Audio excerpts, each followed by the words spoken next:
Zen एक ढंग है, एक दृष्टिकोण है, एक अवस्था है जहाँ चीज़ों को वैसे ही देखने में सक्षम हो जाते हैं जैसी वो अपने स्वभाव में है।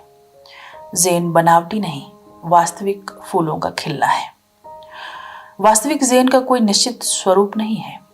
यद्यपि ज़ेन के संबंध में हजारों शास्त्र और करोड़ों शब्द रचे गए हैं, जो अनेक ज़ेन मठों के विशाल पुस्तकालयों और संग्रहालयों में सदियों से सोए हैं। कभी कभी कोई बिरला ज़ेन साधक कुछ वर्षों के कालखंड के लिए उन सोए हुए शब्दों में जान डाल देता है, अपने होश और सजगता की चोटों से उन्हें जगा देता है। अपनी प्रामाणिकता और होश का जीवन शास्त्र रच देता है और चला जाता है। उसके जाने के बाद उसका शास्त्र भी सो जाता है और फिर उसे भी अन्य शास्त्रों की भांति उन्हीं पुस्तकालयों में कहीं रख दिया जाता है। यद्यपि ज़ेन का शास्त्रों और सोने से कोई संबंध नहीं है। वह तो शास्त्रों शब्दों से परे होश का जगत है, जहाँ प्रत्येक को अपना शास्त्र स्वयं रचना है, स्वयं पढ़ना है और फिर स्वयं ही उसका अनुसरण भी करना है।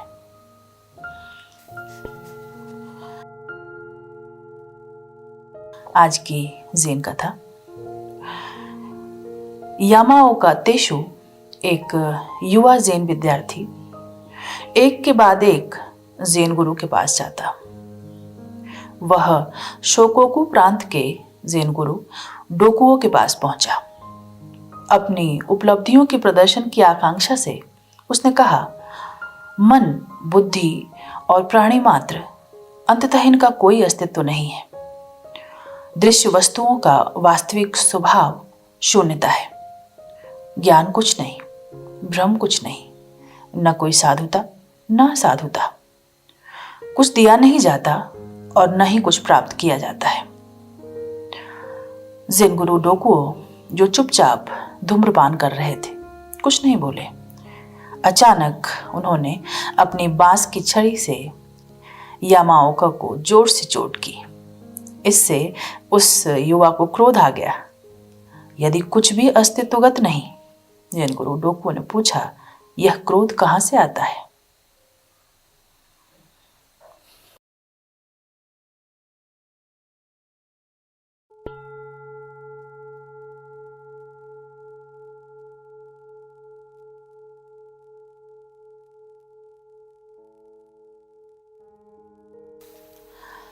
ध्यान न तो ज्ञान है, क्योंकि कोई ग्रंथ पढ़ने से ध्यान नहीं उपलब्ध होता है, और न ध्यान भक्ति है, क्योंकि गिड़गिड़ाने से और प्रार्थना करने से, नाचने कूदने से और संगीत में अपने को भुलाने से कोई ध्यान उपलब्ध नहीं होता। और न ही ध्यान मात्र कर्म है कि कोई कर्मठ हो, सेवा करे या कुछ करे तो ध्यान उपलब्ध हो जाता है। ध्यान तो एक अलग बिंदु है। वह तो जीवन में साक्षी भाव को स्थापित करने से ही उपलब्ध होता है।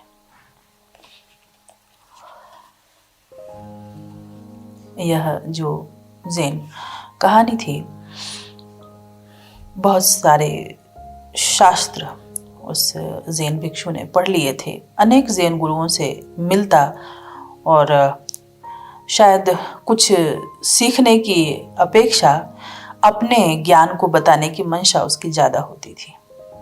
यही हो जाता है जो मनुष्य के मन का अहंकार है कि सदैव उसे तत्पर रखता है कि वह कुछ विशेष है।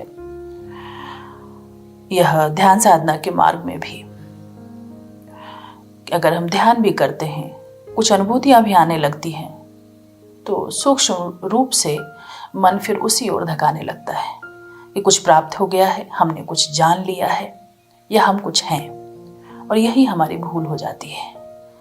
वही चोट ज़ेन गुरु ने की कि इतना ज्ञान होने के बावजूद, इतनी समझ होने के बावजूद, जब वह चोट पड़ी तो भीतर जो सच में था वो क्रोध बाहर आया, और उन्होंने उसी क्षण पूछा कि यह क्रोध कहाँ से आता है। अगर जीवन में साक्षी भाव न उतर आए, सच में ही वो ज्ञान हमारा स्वभाव न बन जाए, तब तक सिर्फ बातें हैं। और ज़ेन का जो ढंग है बहुत सीधा है, उसमें नकलीपन कुछ भी नहीं है। वो तो विडंबना है मनुष्य की कि वो सब कुछ में ही अपने उस नकलीपन को ले आता है। लेकिन यह हमें समझने की ज़रूरत है कि अपने सहज स्वभाव में आना ही ज़ेन का आधार है। अच्छा और बुरा नहीं, जो हम हैं उसका स्वीकार। आज की जो ध्यान विधि हम करने वाले हैं, सुंदर विधि है, बहुत उपयोगी है। विपरीत पर विचार करना। जैसे आप अगर असंतुष्ट महसूस कर रहे हैं तो उसके विपरीत पर विचार करना, संतोष के बारे में मनन करना। अगर जैसे क्रोध उठ रहा है तो करुणा पर विचार करना, और तुरंत ही फिर हमारी भाव दशा बदलने लगती है, क्योंकि दोनों एक ही हैं, विपरीत भी वही ऊर्जा है। जैसे ही हम विपरीत भाव दशा को ले आते हैं तो वह जो पहली भाव दशा को वह पी जाता है, अपने में समाहित कर लेता है। क्रोध हो तो करुणा पर मनन करें। तो आज की जो यह विधि है, अगर कोई बुद्ध की मूर्ति हो तो अच्छा है, सहयोगी है, क्योंकि जो उनकी मूर्ति है वह करुणा के प्रतीक है। तो अगर हो तो बहुत अच्छा, उसके सामने बैठे, और नहीं तो यूं भी आप अपने आंख बंद करके और ख्याल कर सकते हैं कि ऐसी कोई मूर्ति है आपके सामने और आप बैठे हैं। तो तैयारी कर लें ध्यान के लिए। आंखें बंद, शरीर आराम से। थोड़ी देर अपने श्वास पर ख्याल करें, श्वास के आने और जाने पर। जो सहजता से श्वास चल रही है, भीतर से नाक को छूते हुए अंदर और फिर आराम से बाहर। श्वास पर ख्याल करने का अर्थ उसका तनाव लेना नहीं। श्वास जो चल ही रही है बस उसके साथ होना। तो श्वास सब आराम से चल रही है, शरीर आराम से है। कोई भी सहज मुद्रा रखें जिसमें भी आप सहज हो। बड़ी से बड़ी समस्याओं में क्रोध एक ऐसी बाधा है, तो आज उसको लेकर के प्रयोग करते हैं। कहीं ना कहीं हम सब के भीतर वो अग्नि होती ही है, तो आज उसके विपरीत पर विचार करेंगे।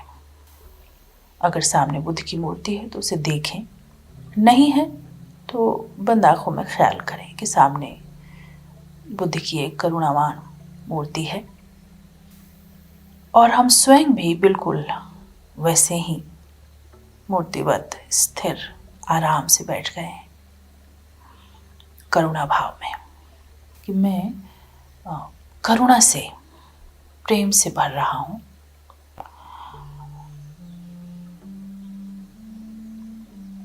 कोई उत्तेजना नहीं, ठीक विपरीत पर विचार कि मेरे भीतर वह करुणा भाव जन्म ले रहा है। यह भी हमारे भीतर ही है, बस इस पर ख्याल लाना। प्रेम से, आनंद से मेरा हृदय भर उठा है, और जहां करुणा है वहां फिर क्रोध नहीं होता। थोड़ी देर इसी ख्याल को करें, इसी भाव को और गहनता से बढ़ने दें कि मेरे शरीर का रुआ रुआ करुणा भाव से भर रहा है।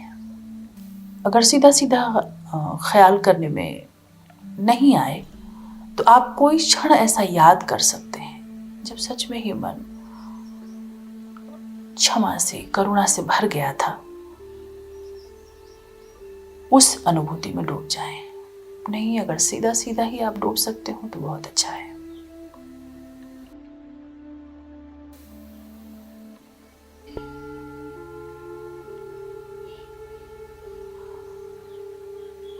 सहज श्वास, बिल्कुल बुद्ध की मूर्ति की भांति हम भी मूर्तिवत वैसे ही हो गए हैं, और हृदय हमारा करुणा से लबालब हो रहा है। इसकी अनुभूति।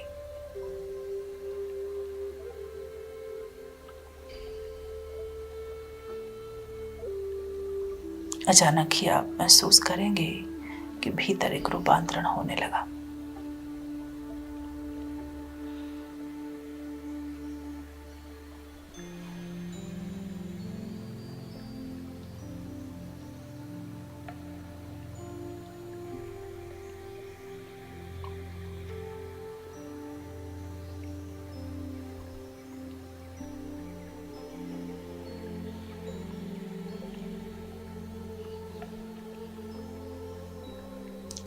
क्रोध विलीन होने लगा, उत्तेजना चली गई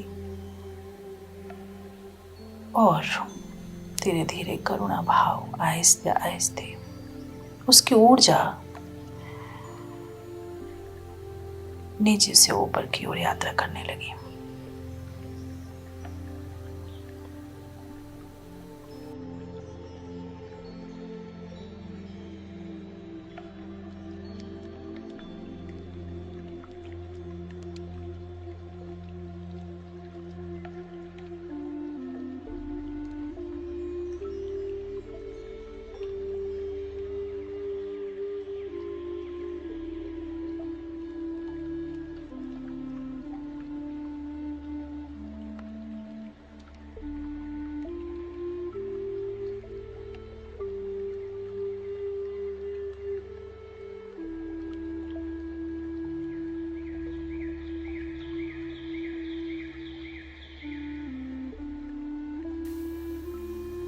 जब भी हम दुखी होते हैं, क्रोधित होते हैं, तो हमारी ऊर्जा नीचे की ओर बहती है। जैसे ही सुख, आनंद, करुणा का भाव होता है, हमारी ऊर्जा नीचे से ऊपर की ओर बहना शुरू हो जाती है। ये वही ऊर्जा है, लेकिन इसका गुणधर्म बदल जाता है या ऊपर उठने लगती है।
सघन होने दें इस भाव को कि बिल्कुल बुद्ध की मूर्ति की भांति शांत, स्थिर मेरी यहां मौजूदगी है। करुणा भाव धीरे धीरे आकार ले रहा है, पूरे शरीर के रोए रोए में भर उठा है।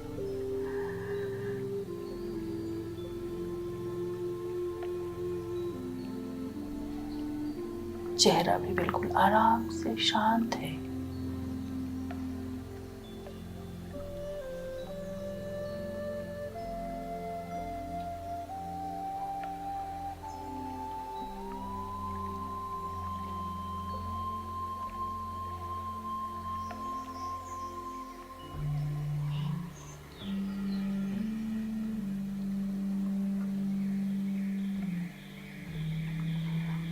यह करुणा भाव प्रसारित हो रहा है। भीतर हृदय आंदोलित है।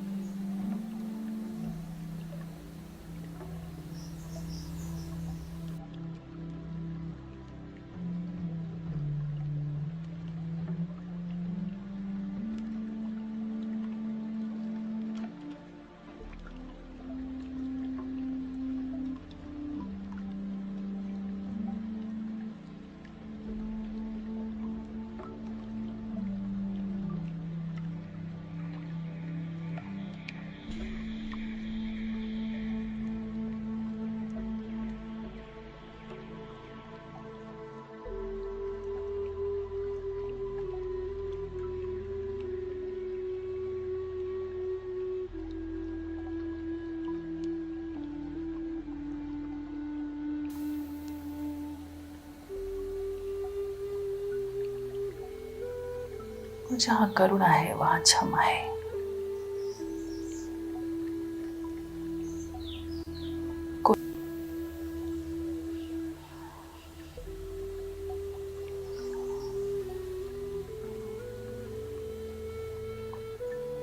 कोई भी ऐसी गांठ जो क्रोध ने बना रखी हो, इस ऊर्जा से वो बहती जा रही है।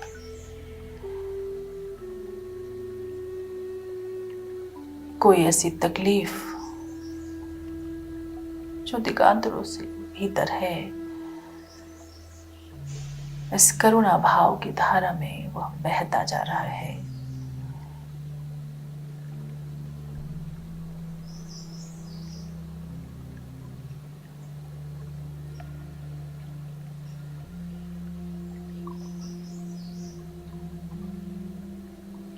सघन होने दे, सघन होने दे। इधर उधर ख्याल जाए फिर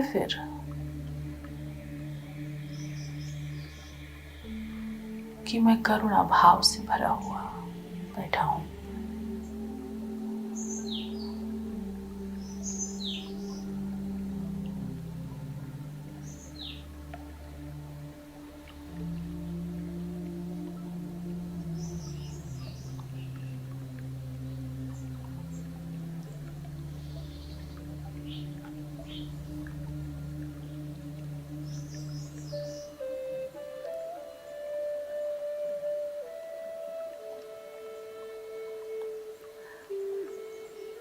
करुणा के इस प्रवाह में सभी बैर समाप्त हो रहे हैं।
विचार में बड़ी शक्ति है। जो हम विचार करते हैं वही हम हो जाते हैं। बुद्ध का यह बड़ा प्रसिद्ध वचन है।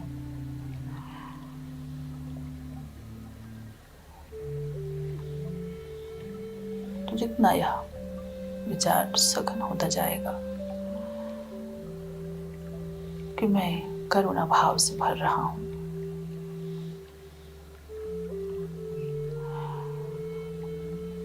इस प्रवाह में जो भी भीतर के क्रोध हैं, तनाव हैं, सहज ही बह जाएंगे।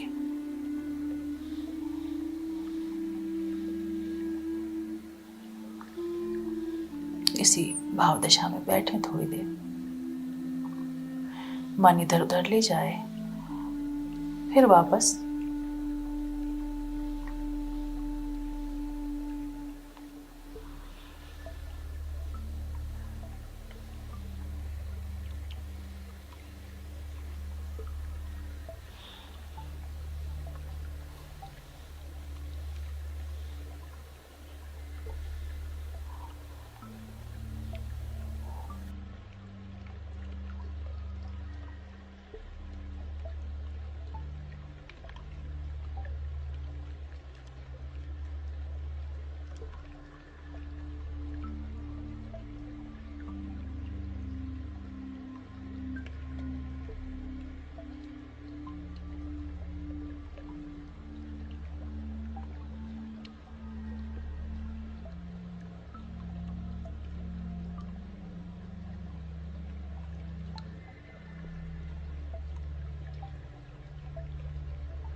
समाप्त करते हैं आज की इस ध्यान विधि को। विपरीत पर विचार करना। जब भी कभी लगे मन अशांत है तो बैठ जाएं और यह सहज विचार कि मन शांत हो रहा है, क्रोध आ रहा हो, करुणा का भाव, असंतोष हो रहा हो। कई बार ऐसी घटनाएं घटती रहती है कि मन उदास होने लगता है, तो यह भाव कि हृदय आनंदित हो रहा है, बिल्कुल जस्ट एंटी। विपरीत पर विचार करना मुश्किल लगता है, लेकिन हम अपनी ऊर्जाओं को जिस धारा में ले जाने लगते हैं, ये जो हमारा शरीर है, मन है, थोड़ा इसका अभ्यास करना पड़ता है। जैसे हम पानी की धारा को देखते हैं ना, जरा सी लकीर खिंच जाए तो वो धारा उस तरफ को ही बहती चली जाती है। बस ऐसी ही लकीर खींचनी है विचारों की। इतना संबल हो भीतर, इतना आत्मसंतोष हो, यह संकल्प हो कि बस मैं विचार करूं तो पूर्णता हो उसके भीतर, और फिर वो घटित होने लगता है। इतना आसान है अगर हमारा विश्वास हो तो। कभी भी 10 मिनट, 15 मिनट, 20 मिनट, थोड़ा भी समय हो, कभी ऐसी कोई दशा हो, ठीक विपरीत का विचार करें, बैठें और देखें कि आपकी ऊर्जा बिल्कुल बदल जाती है, पूरा गुणधर्म बदल जाता है। तो आज की ज़ेन कथा पूरी करते हैं। अपने भीतर भी हमें देखना है कि क्या हमने जो खुद को समझ रखा है, और कई बार बड़ा सघन हो जाता है ये विचार भी। अगर हम किसी प्रक्रिया से गुजर रहे हैं, कोई ध्यान कर रहे हैं, या औरों ने कह दिया, दूसरों ने कह दिया, तो उसे ही मानने लगते हैं।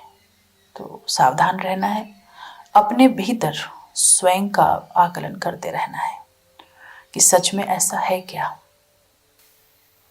और अगली ज़ेन स्टोरी के साथ फिर मिलेंगे। Thank you very much.